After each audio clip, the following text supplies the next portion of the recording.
বন্ধুসকল, গুৰু গ্ৰহ যেতিয়া জীৱনত অশুভ হৈ থাকে তেতিয়াই জীৱনত সমস্যা আহিবলৈ ধৰে। ব্যক্তিয়ে যিমানেই পৰিশ্ৰম নকৰক কিয় সেয়া পানী হৈ পৰে। ইয়াৰ বাহিৰেও চাকৰিতো ভয়ভাৱ উৎপন্ন হয়। চলি থকা ব্যৱসায়তো ইয়াৰ বিৰূপ প্ৰভাৱ পৰে। এই সকলোবোৰৰ বাবে গুৰু গ্ৰহ প্ৰবল হোৱাটো দৰকাৰ। কাৰণ গুৰু গ্ৰহ হ'ল ভাগ্যৰ গ্ৰহ, যিয়ে ভাগ্যক প্ৰবল কৰে।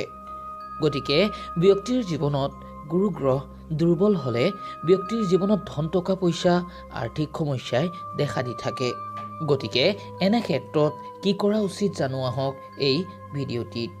বন্ধুসকল, গুৰু গ্ৰহৰ কাৰক বস্তু হৈছে হালধি, আৰু এই কাৰক বস্তুৰ দ্বাৰা আপুনি এই সৰল উপায় কৰি আপোনাৰ জীৱনত গুৰু গ্ৰহক বলৱান বনাব পাৰিব।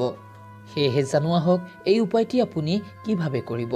বন্ধুসকল, এই উপায়টি আপুনি ৰাতিপুৱা কৰিব লাগিব যদিহে আপুনি আপোনাৰ ভাগ্যত গুৰু গ্ৰহ বলৱান হোৱাটো বিচাৰে।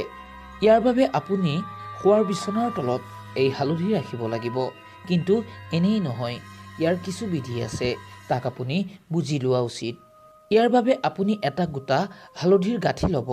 ইয়াৰ পাছত যিকোনো এটি বৃহস্পতিবাৰে মা লক্ষ্মী ও ভগৱান বিষ্ণুৰ ওচৰত সমৰ্পিত কৰি ল'ব আৰু এই মন্ত্ৰ জপ কৰিব, ওম নমো ভগৱতে বাসুদেৱায় নমঃ। ঠিক এইদৰে আপুনি এই হালধি গাঁঠি ভগৱান বিষ্ণু ও মা লক্ষ্মীৰ চৰণত সমৰ্পিত কৰি দি এটা বৃহস্পতিবাৰৰ পৰা পিছৰ বৃহস্পতিবাৰলৈ ঠিক এই নিয়ম কৰিব। আৰু পাছৰ বৃহস্পতিবাৰত সেই হালধি গাঁঠিত এখন হালধীয়া কাপোৰ মেৰিয়াই গাৰুৰ তলত ৰাখি শুব। ইয়াৰ দ্বাৰা জীৱনত গুৰু গ্ৰহৰ যিমান অশুভ প্ৰভাৱ থাকে এই সকলোবোৰে দূৰ হৈ উঠে আৰু ধন প্ৰাপ্তিৰ যোগ জীৱনত দেখা দিয়ে। আৰু এই উপায়টি আপুনি 41 দিনলৈ কৰিব লাগিব।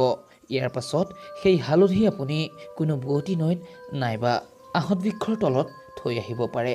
ইয়াৰ পাছত আপুনি আকৌ নতুনকৈ 41 দিনলৈ এই উপায় কৰিব পাৰে। এনেদৰে কৰি থাকিলে গুৰু গ্ৰহ বলৱান হয়।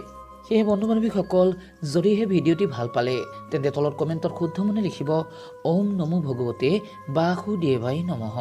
ধন্যবাদ।